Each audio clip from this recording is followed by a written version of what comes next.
자, 이재명 후보가 양산 같죠, 양산. 양산 쓰고 양산 같죠. 거기서 문 대통령 지금 사저가 완성이 됐잖아요. 거기가 문 대통령이 이제 내려가십니다. 노무현 대통령이랑 똑같아. 나는 솔직히 말해 안 내려가셔도 상관없다고 생각하거든요.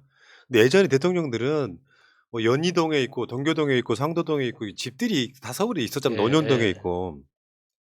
노무현 대통령이 봉화로 내려갔다가 전직 대통령 시골에 내려왔다 그러니까 사람들이 막 만나러 갔다가 갑자기 노무현 대통령 저렇게 잃어버렸잖아요. 똑같습니다. 양산 내려갔는데 지금 윤석열이 혹시나 대통령이 그럴 일은 절대 없겠지만 되면 어떤 식으로든 엮는다. 음. 그래서 양산 내려가서 정치 보복으로 슬픈 일 없게 하겠다 같은 이재명 후보의 이제 어떤 자기 말이 있는 거거든요. 이거는 그냥 하는 말이 아니라 내가 다시 말씀드릴게요. 문 대통령이 또는 이재명 후보가 죄가 있건 없건 여러분들 다 아시지만 대한민국 검찰은 어떻게든지 엮습니다. 이따 그 사례를 하나 보여드릴 텐데 어떻게든지 엮어요. 그래서 결국 대법원과 무죄가 나더라도 몇 년 동안 만신창이를 만들어. 문재인 대통령도 그러지 말란 법이 없다는 거지. 그러니까 윤석열이 중앙일보하고 인터뷰하는 과정에서 분명하게 이야기했잖아요. 수사해야죠, 해야죠, 돼야죠. 강조를 했고, 그리고 그 국민의힘 공식 그 유튜브 채널 있잖아요. 그리고 저기 무슨 다른 위원회 채널에 나온 인터뷰 보면 이 문재인 정부에 대해서 어떤 식으로 생각했는지 겁대가리가 없는 정부다라고 이렇게 이야기를 하는 거 보면 그러니까 이 행정부라는 이 권력에 대해서 어떤 방식으로 생각하고 있는지 너무 확실히 드러나는 거예요. 거기다가 어떤 공적인 인터뷰에서 한동훈 독립운동가 같은 사람이다. 중용해서 뭐가 나쁠 게 뭐가 있느냐 이렇게 이야기를 하는 것 자체가 이 지금 윤석열 머릿속에 앞으로 저 권력을 어떻게 운영할지에 대해서 너무 명확하게 드러나는 워딩이거든요. 무조건 검찰밖에 없는 거예요. 예. 이재명 후보가 양산 가서 그 유세한 장면도 잠깐 볼게요. 사람들 엄청나게 왔어요. 양산 큰 도시 아니거든요. 근데 양산이 지금 가불이 있는데 그중에 하나는 김두관 의원이 당선돼 있는 지역이기도 하고 우리가 부울경 그러면 이제 사실상 국민의힘의 안방 아닙니다. 우리가 부산시장, 울산시장, 경남도지사를 민주당으로 뽑아본 적이 있잖아. 민주당 잘만 하면 표가 막 쏟아지는 그런 지역이에요. 양산에 가서 저렇게 유세를 했는데 사람들이 막 엄청나게 온 거 보세요. 그러니까 양산이 옛날에는 그러니까 작은 도시였는데 지금은 이제 보통 양산 신도시라고 부릅니다. 그러니까 이 서울에 분당이 있다고 이렇게 이야기하는 것처럼 부산의 이게 양산 같은 도시에 굉장히 투자가 많이 이루어지고 있고 거기에 이제 롯데월드나 롯데백화점, 롯데 이렇게 그 뭐라고 합니까? 쇼핑 엄청 큰 그 쇼핑몰 있잖아요. 그 싸게 파는 롯데마트. 아울렛? 예, 아울렛. 그 전국에서 두 번째로 큰 아울렛도 그 양산에 있거든요. 그러니까 그 젊은 사람들이 굉장히 많이 지금 이주하기 시작해 가지고 젊은 더 주로 변해가고 있어요. 예. 자, 양산 시민들 입장에서는 문 대통령 내려온다니까 뭐 좀 막 선동해 갖고 막 반대했던 사람도 있었잖아요. 근데 대개 양산 시민들은 문 대통령이 양산 내려온다는 걸 다 환영한다 그러더라고요. 근데 대통령 내려오셔서 몇 개월 안 됐는데 그럴 일은 없겠지만 윤석열이 당선돼 갖고 수사를 받게 되는 상황이 온다. 이 이야기는 또 한 번 더 해드리겠습니다. 설사 대통령 된작 안 하고 싶어도 여론이 만들어내요. 정치 보복해라고. 원래 그런 거야. 그 검찰에 지금 캐비넷에 넣어둔 건들도 몇 개 있잖아요. 예. 원전 수사부터 맞아요. 시작해가지고 몇 가지 아직 안 끝난 게 있기 때문에 거리는 있죠. 그러니까 다시 말씀드리지만 문 대통령 지지한답시고 뭐 이재명 후보를 막 대차게 지금까지 수년간 까왔던 사람들 진짜로 문 대통령 지지자라면 이재명 후보 대통령이 되게 만들어야 돼요. 그러니까 제 주변에서 그러니까 정치에 막 관심 없다고 이번에 선거 안 한다고 그런 분들이 계시더라고요. 그래서 얘기를 들어보면 만약에 윤석열 돼서 뭐 정치 못하면은 다시 촛불 집회하면 된다. 그러니까 못할 거라고. 윤석열이가 뭔가 움직임 보면 다 잡아 쳐넣을 거기 때문에 촛불 들지도 못할 거라고 제가 그렇게 얘기하거든요. 그러니까 없는 것도 만들어서 맞아요. 국민들 핍박할 거기 때문에 네. 자, 오늘 시사저널이 그 단독을 낸 게 하나 있어요. 검사 윤석열이가 패소한 사건 15건을 전수 분석을 했어. 내용을 봤더니 검찰권 남용의 비극 이런 게 들어있더라. 예. 뭐냐? 2011년 김종창 전 금융감독원장이 윤석열에 의해서 대검 중수부에서 공직자윤리법 위반 혐의로 불구속 기소가 됩니다. 이 전 금융감독원장 김종창 씨가 2010년에 금감원장에 취임하면서 부인 명의 아시아 신탁 주식 4만 주를 법에 따라 매각하거나 신탁하지 않고 지인에게 명의 신탁했다는 것이다. 어디서 많이 들어본 거 아니에요, 여러분? 예. 그 조국 장관 때 비슷한 그치? 이야기 들은 것 같아요. 아, 근데 여기서 처벌 조항도 없고 그래갖고 여기 지금 표에 보이시겠지만 요거 이 건이에요, 이 건. 윤석열이 패소한 사건. 근데 결국에는 대법원까지 가서 무죄가 났어요. 이유가 뭐냐면 처벌 규정이 없어. 그리고 자기 행위가 아닌 배우자의 행위로 처벌하는 것은 형법상 자기 책임의 원칙, 즉 죄형 법정주의에 어긋난다고 이미 2011년에 이 사건으로 무죄가 난 사건이야.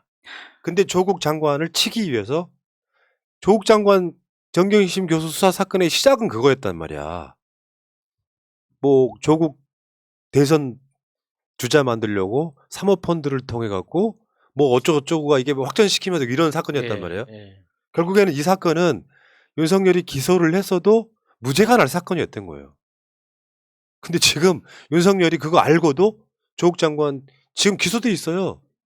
결국에는 이 대법원의 판결에 의하면 이건 조국 장관 무죄입니다. 음. 부인이 어떤 행위를 했다고 할 때 사실 내가 알고 있기에 조국 장관의 재산 중에 상당수가 정경심 교수 걸로 알고 있거든요. 예. 본인 재산을 본인이 이렇게 하는데 내가 처벌받는 것은 말이 안 된다고 이미 판결이 났단 말이야. 10여 년 전에. 근데 윤석열은 그걸 알고서도 그 모든 이렇게 사태를 진행시켰다는 거잖아요. 그렇지.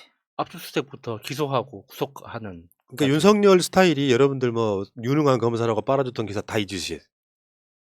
윤석열이 정경심 교수 기소할 때도요. 될 거 안 될 거 싹 걸어서 12가지 제목으로 걸었잖아요. 그중에 표창장 위조 정도만 남아 있는 거예요. 법이라고 할 수 있는 게. 나머지 사모펀드 건들은 대부분 다 무죄가 났단 말이에요.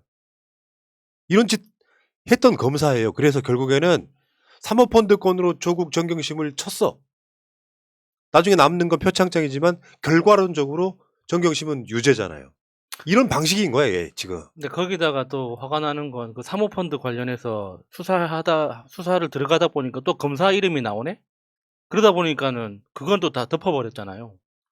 선택적으로 자신이 목적하는 바에 대해서만 수사를 진행을 하는 거지, 그 과정에서 예상치 못한 선배 이름이 나오기 시작하면 그것도 다 덮어주는 거예요.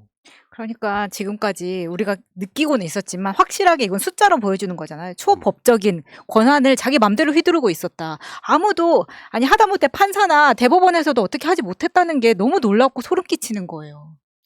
이게 사실상 어떻게 보면 지금 우리나라가 이 정도까지였나? 예를 들면 검찰이 막 오판해가지고 대법원에서 뒤집히거나 재심으로 뒤집힌 사건들을 보면 이 정도는 나시지만 여러분들 구체적인 사건들을 잘 모르니까 그냥 실수라고 생각하는데요. 이 사람 유죄여야 되면 유죄를 결국 나게 만드는 집단이 검찰이었던 거예요. 그래서 나중에 재심 같은 거 해보면은 그 사이에 경찰이나 검찰이 조작한 사건들 겁나게 많아. 실제로 그렇게 이루어질 가능성이 높아. 예를 들면 조국 장관 내 건도 그렇지만 윤석열이 이런 사건에서 15개가 패소를 했는데 대체적으로 보면 그런 식의 것들인 거예요. 그러니까 이재명 후보가 토론회에서 그 브라질의 정치 사를 다룬 그 위기의 민주주의라는 다큐멘터리 영화 봤냐고 윤석열한테 물어보는 장면이 나오는데, 그 이야기 꺼낸 그 취지가 뭐냐면, 우리나라의 정치 현대사가 이런 식으로 기형적으로 이렇게 이상한 권력들이 집권할 수 있었던 게 검찰이라는 정말 병적인 권력 집단 때문이었거든요. 브라질의 민주화가 시작되고 그게 바로 꼬꾸라질 수밖에 없었던 그 이면에는 그 그러니까 법원이 있습니다. 우리나라하고 다르게 브라질의 법원은 수사권이 있단 말이에요. 판사가 수사와 판결을 다 하는 거예요. 그러니까 없는 죄를 만들어서 다 감옥에 보낼 수가 있는 거죠. 윤석열은 사건을 조작하고 김건희는 주가를 조작하고 최은수는 장고를 조작했다. 이들이 대한민국의 미래를 조작하려 한다. 그러니까 이 사람들이 공권력 테두리 안에 있었기 때문에 조작이라는 말을 잘 안 쓰는 거지. 저 사람은 유죄가 나와야 되면 유죄를 내게 만들고 무죄가 나와야 되면 무죄를 내게 만들고 커피 한 잔 마시면 되고 이런 것들을 행해해 왔던 자가 지금까지 깨끗한 검사라는 말도 안 되는 가짜 모습을 국민들한테 보여줬던 거라고 저는 생각이 들고요. 이것 말고도 수도 없이 많이 있잖아. 지금 우리가 다루고 있는 것만 해도 뭐야. 삼부토건, 부산저축은행, 대장동까지 다 포함되어 있지 않습니까? 그렇죠. 그 대장동에서 그런 얘기가 있어. 김만배가 언급을 해, 녹취록에서. 그럼 법조인들이 나 몰라 하는 게 계속 반복이 되는 거예요. 이것도 되게 웃긴 이야기지. 김만배가 법조기자도 하고 뭐 학교 인맥 등을 통해 가지고 누구누구랑 로비하고 막 이런 이야기 있잖아. 결국에는 수천억을 벌어들이기 위해서는 법조의 협조가 절실한 거잖아요. 어떤 경우는 판사 힘이 필요하고 어떤 경우는 검사 힘이 필요하고. 근데 그 검사 힘이 필요할 때 윤석열이나 박영수 같은 이런 전현직 검사들이 동원되고 그리고 판사의 힘이 필요할 때는 또 다른 뭐 최근에 대장동 그분 뭐 이런 분들 예. 해가지고 같이 동원이 되는. 근데 김만배가 한 이야기를 이름이 녹취록에서 나오면 서초동에 있는 사람들 깜짝 놀란다는 거 아니야. 화들짝 내 이름 나올까봐. 나 아니야 이렇게 하고 있다는 거 아니야. 물론 일중에 일부는 김만배가 약간 좀 과장한 것도 있을 수 있는데 예. 한편으로 말하면 그만큼 한국 사회에서 불법이냐 아니냐는 내가 검사냐 판사냐 기냐 아니냐의 차이에 가깝다는 거지. 그걸 돈이 움직이는 거고. 그러니까 냉정하게 그냥 생각해 보면 부동산 개발 회사에 왜 전직 검사가 필요합니까? 그러니까. 그 신기하잖아요. 그러니까 삼부토건 사건에서도 우리가 봤지만 이 내가 땅 한 평에 대해서 보상받으려고 원래 100만 원밖에 못 받는 걸 1000만 원 받으려면은 계약서를 조작해야 되는 거예요. 그럼 만약에 그게 들켰을 때 내가 그 평당 1000만 원을 받았던 걸 그중에 반땅해서 500만 원만 떼주면 무죄가 된다고. 그러니까 전직 검사, 전직 판사들이 필요해지는 거죠. 그런 부동산 사업에서만 왜 유독 그런 것들이 생깁니까? 우리가 뭐 네이버 창업 스토리나 다음 창업 스토리, 무슨 뭐 게임 회사 창업 스토리에서 뭐 전직 검사 이야기 들어본 적 있어요? 그런 거 없잖아요. 왜 유독 부동산에만 그런 일이 생기겠습니까? 예. 그 원희룡이 경인고속도로 무슨 뭐 배수구에서 문서 주웠다는 거 있잖아. 그날 내 지인이 그 칼국수집에 밥 먹으러 갔다가 옆에 있는 할머니들이 이재명 욕을 그렇게 해서 아 사람들은 솔직히 개돼지가 맞구나. 왜냐면 어떤 서류를 그렇게 감춰야 될 서류를 고속도로 배수구에 버린 사람이 가능할까라는 생각을 하셔야 되는데 어차피 이 사람들은 이재명을 찍을 사람들이 아닌 거예요. 그렇다 보니까 이재명이가 뭘 숨기려고 그걸 버렸디야 하면서 그 나쁜 놈 새끼 이야기를 하더라는 거예요. 그런 거는 고기 구워 먹으면서 태워도 되잖아요. 그러니까 그런 정도로 어떤 정보의 왜곡? 그러니까 그렇게 선동당하는 세력이 있기 때문에 저 세력이 우리나라에 아직까지도 굉장히 그 견고한 세력으로 남아있다. 저는 일단 그렇게 보는데. 전 되게 재밌었던 게 왜 김만배 씨가 언급하는 게 뭐 그분 좋으신 분 이렇게 좋은 얘기를 하잖아요. 뭐 개새끼 나쁜 새끼 이렇게 욕하는 것도 아니고 좋으신 분이라고 하는데도 불구하고 법조인들이 나 아니라고 막 그러더라고요. 그러니까 지금 현재 뭐 김부선 뭐 이야기도 있잖아요. 김부선이 뭐라 그랬냐면 저쪽이 이제 끌어오는 거지. 어떤 공장에서 일했는지 후각이 마비되었다. 왼팔인지 오른팔인지 휘었다는데 그분을 1년 넘게 만나면서 어떤 신체적 결함이나 나약함을 본 적이 없다. 군대 안 갔다는 것도 프레스에 눌렸다는 것도 거짓말이라고 합리적 의심을 해봅니다. 이재명을 본 적이 없다는 증빙 아니야? 만난 적도 없네. 아니 이재명 후보 그 왼쪽 팔은 엑스레이로 바로 증명됩니다. 그 신체 검사할 때 그 징병 관련한 신체 검사 했을 때 그때 군의관이 했던 이야기 있잖아요. 이게 땡땡시나 하면서 굉장히 욕을 했다고 하잖아요. 그러니까 김부선이라고 하는 것을 누가 끌어오면 안 되는 거예요. 왜냐하면 한 가지도 맞춘 게 없는 허언증 환자란 말이야. 만난 적이 없어 내가 보기엔. 저번에 사건 수임한다고 그때 한번 소개받아서 이렇게 얼굴을 일면식은 있는 정도인데 이게 거짓말에 거짓말 하다 보니까 김부선 같은 거짓말이 나오는 거예요. 오른팔인지 왼팔인지 그게 모른다고? 집까지 들락거리는 그런 사이였다는데 왼팔 휘었다는 거 누구나 다 알잖아. 네, 팔짱도 안 껴봤네. 그러니까 은연중에 이 사람을 본 적이 사실상 본 적이 없다는 것을 증빙하는 말이에요. 이런 말들이. 근데 뭐 마주쳤을 수는 있는데 정말 관계가 깊지 않았다는 증빙이기도 하죠. 오늘 이제 장영하 변호사와 함께 기자회견을 해서 그것 때문에 말이 많은 것 같은데 지금까지 우리가 한 5, 6년간 계속 팩트체크 해온 걸로 봤을 때 새로운 거 없을 거라고 생각합니다. 그러니까 김부선은 뭐 수도 없이 많은 거짓말을 했죠. 다 팩트 체크가 우리 새날 우리 마차님 모여서 됐어요. 그렇죠. 마차님이 별명이 김부선 전문가예요. 김건희 아니고요. 옛날에는 급이 좀 올라갔지.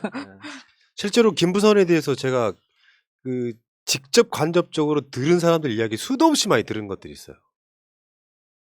저는 그게 전형적인 마약 중독자 음.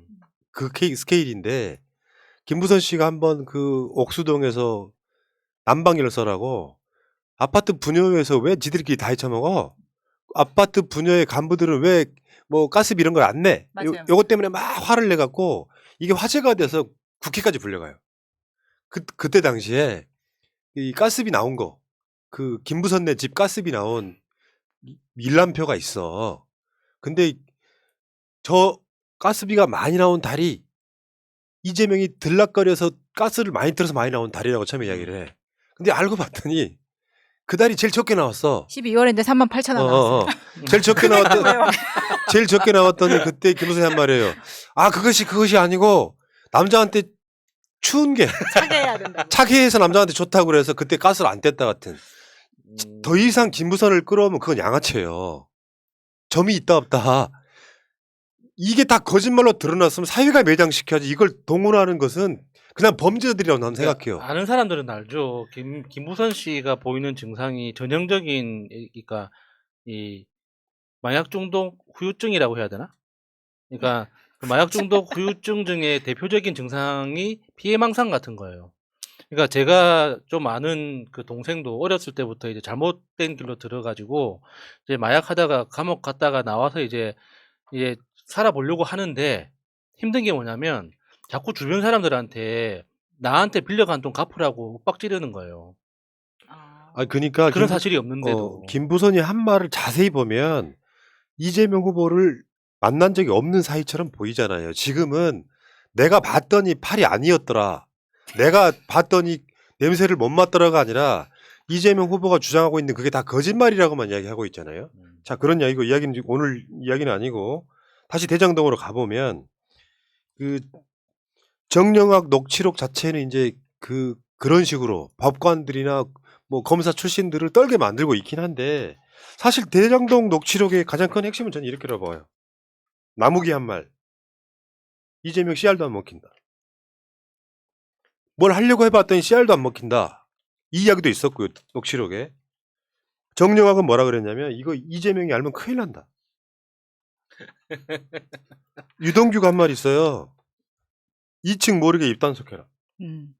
2층이 성남시청에 가면 그 전에 이대엽 시장이 아방곡처럼 시장실을 높게 만들어 놓은 거를 없애버리고 가장 가까운 1층에서 가장 가까운 민원실 위에 가까운 2층에다가 시장실 만들기 이거 말하는 거예요. 2층에 이재명 모르게 입단속해라.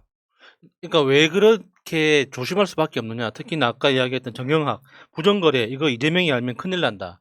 왜 큰일이 나냐면 대장동 관련된 사업에서 특약이 있습니다. 그 특약 사항이 뭐냐면 여기에 그 비즈니스에서 부정이나 뇌물이나 있으면 나머지 이까지 다 환수한다. 라는 특약이 있기 때문에 자기들의 이런 불법 행위가 들키면 그게 다 털리게 돼 있는 거거든요. 네. 그리고 김만배가 또 그랬잖아요. 윤석열 관련해서 오늘은 올라가면 커피 한 잔 마시고 오면 된다. 그리고 윤석열이 커피 직접 타줬다는 증언까지 나왔어요. 그러면 이게 대장동이 이재명 게이트야 윤석열 게이트야? 좀 더 정확히 말하면 대장동이 윤석열 게이트야 검사들 게이트야? 윤석열 게이트죠. 근데 지금 이렇게까지 나오는데도 대장동을 아직도 끊어내지를 못하고 있어. 그러니까 요즘 그 윤석열이 대장동 이야기하면은 댓글에 또장동이라고 막 비아냥 되잖아요. 내가 오늘 그 아는 지인하고 통화하다 그런 얘기했어. 내가 답답해서 한 말이야. 이재명 진짜 억울하겠다. 그래 내가 설명을 해줬어. 그 이재명 후보가 부산 갔을 때 LCT 이야기를 하거든. 대장동하고 비교를 하거든.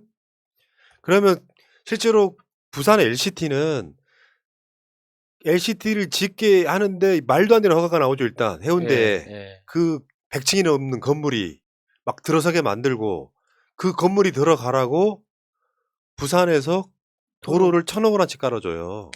그 실제로 공공에 환수된 건 1원도 없는 거예요. 0원이에요, 0원. 근데 대장동은 그렇지 않잖아. 총액을 합치면 5,800억입니다. 예. 성남시가 환수한 게. 이런 게 역대 없었던 거란 말이에요. 이거를 이재명이 비리로 엮는 거는 대한민국 언론 때문에 난 가능하다고 봐. 이거 진짜 끝났어야 되는 사안이잖아요. 그리고 여기서 이렇게 수백억이 오가는 사이에 뽀찌 받은 사람들이 한둘이겠어요? 여기 근데 그 사건이 지금 앞에서 시사저널에서 말한 것처럼 윤석열이 패한 사건들이 모두 다 의심스러운 가운데 이 대장동도 그렇고 여기에 연루된 사람들이 진짜 죽을 힘을 다해서 윤석열을 대통령을 만들어야지. 그러지 않으면 윤석열이 대선에 나왔기 때문에 까여진 이 사건들 때문에 자기들이 피해볼 게 명확하기 때문에 더 달라드는 거예요. 저는 그게 무섭다고 생각하고 이 커피를 타줬다는 거는 여기서 좀 제가 진짜 빈정상하는 게 이런 거예요. 내가 중앙지검 갔을 때는 커피 안 타줬거든요.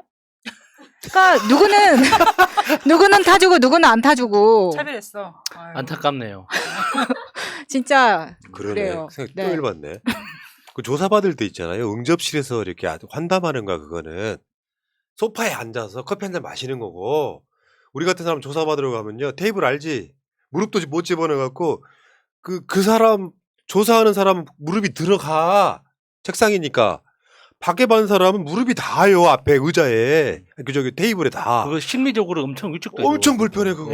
예. 근데 이런 조호영 같은 애들은 가갖고 응접실에 앉아서 커피 한 잔 마시고 오는 거잖아. 그러니까 조서도 작성한 거 그 수사관이 뭐 틀린 데 있으면 보라 그래서 제가 맞춤법 틀렸다고 이거 지적했다가 엄청 쿠사리 먹었거든요. 근데 지금 생각해 보니까 전화 열받지. 그런 걸 내가 왜 지적했나? 난 지적하라 그래서 지적했을 것뿐인데. 근데 진짜 핵심은 난 이렇게 생각해요. 대장동의 문제가 아니고요. 지금 윤석열과 이재명 후보가 공약에서 완전히 부딪히고 있잖아. 윤석열은 검찰을 키우겠다는 거야.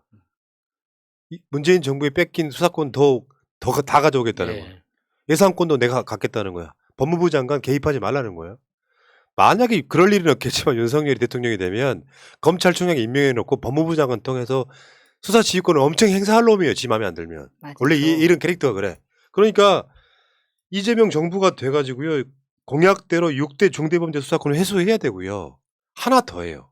대장동 사건 보고 우리가 느끼는 건데 지금부터 판사들은 어떻게 할 거냐. 배심원제로 바꿔야 됩니다. 예. 지금 일부 배심원만 하고 있잖아. 예. 모든 사건에 대해서 배심원으로 다 바꿔야 돼요. 그러니까 이게 우리 가능할지 모르겠지만 기소 배심도 한번 검토해 볼 필요가 있다고 생각합니다. 그러니까 검사들이 미국 같은 경우에는 검사들이 기소하는 역할만 담당을 하잖아요. 수사는 경찰이 하고. 그런데 이게 기소 과정에서도 이 판결을 내리듯이 배심원들이 참여를 하거든요. 그래서 검사는 법률적인 행정 처리만 하는 거지 어떤 판단의 역할을 하는 게 아니란 말이에요. 그래서 우리가 그 CSI 같은 드라마에서 보면 검사들이 증거에 대해서 엄청 빡빡하게 굴잖아요. 그 이유가 배심원들을 설득할 수 있는 증거가 있어야지 기소가 가능하기 때문에 그렇거든요. 그러니까 그런 기소 배심제까지도 한번 생각해 볼 필요가 그러니까 있죠. 기소 배심제, 법원의 배심원제 이거 다 포함해 갖고 실제로 솔직히 말씀드리면 우리가 판검사를 너무 불신하지 않을 때 내가 어떤 사건에 대해서 판결을 내려야 될 때가 오잖아요. 너무 잔인하잖아. 대표적인 것 중에 하나가 사형 내릴 때, 사형 선고할 때 판사 네가 뭔데? 설사 지금이야 이제 사형을 실제로 실시를 안 하고 있어서 그렇지만 사형을 판결을 내린 판사가 갖고 있는 그 박정희 때나 이럴 때 막 그 인혁당 사건 같은 거에 사형 선고 내리자마자 바로 한 5일 만에 사형 집행해버려요. 판사가 갖는 것도 배심원이나 검찰도 마찬가지고 이런 식으로 바꿔내야 된다는 거죠. 집단지성이 발휘가 돼서 이 사람이 그 유죄인지 무죄인지를 판결 내릴 수 있어야 되는데 지금 우리나라가 너무 과도하게 있다 보니까 대장동의 김만배 같은 업자들이 판사 몇 명 구워 삼고 검사 몇 명 구워 삶으면 자기의 부가 영원히 지속되는 상태였던 거잖아요. 요거는 바꿔내야 된다고 생각합니다. 자, 어쨌건 커피 한 잔만 마시고 오는 그런 세상이 왔으면 좋겠어요. 자, 여러분 검찰청 견학 갑시다. 가면은 어디 중앙지검장 사무실 들어가고 커피 한 잔 얻어먹고 오는 사유가 됐으면 좋겠어. 죄가 별로 안 일어나고, 그치? 마차님 빡치게 하지 말고요. 우리는 커피 사갔잖아 생각해보니까. 아니 내가 빡치는 부분이 그거예요. 내가 그 5,000원짜리 커피 4잔을 사가지고 가면 된다. 오빠들이 또 다 조언했잖아. 내가 떨고 있으니까. 그래서 사갔더니 그 수사관이 이런 거 사오시면 안 된다고. 그래서 4잔 다 버렸어요. 안 되기는 잘 맞춰 먹더만. 그 누구는 다 주고 누구는 사가도 버리라 그러고. 참네. 아이고 여기까지 하겠습니다. 대장동 이재명 후보는 사실상 벗어났다. 지금 그 말 거의 안 나오고 있거든요.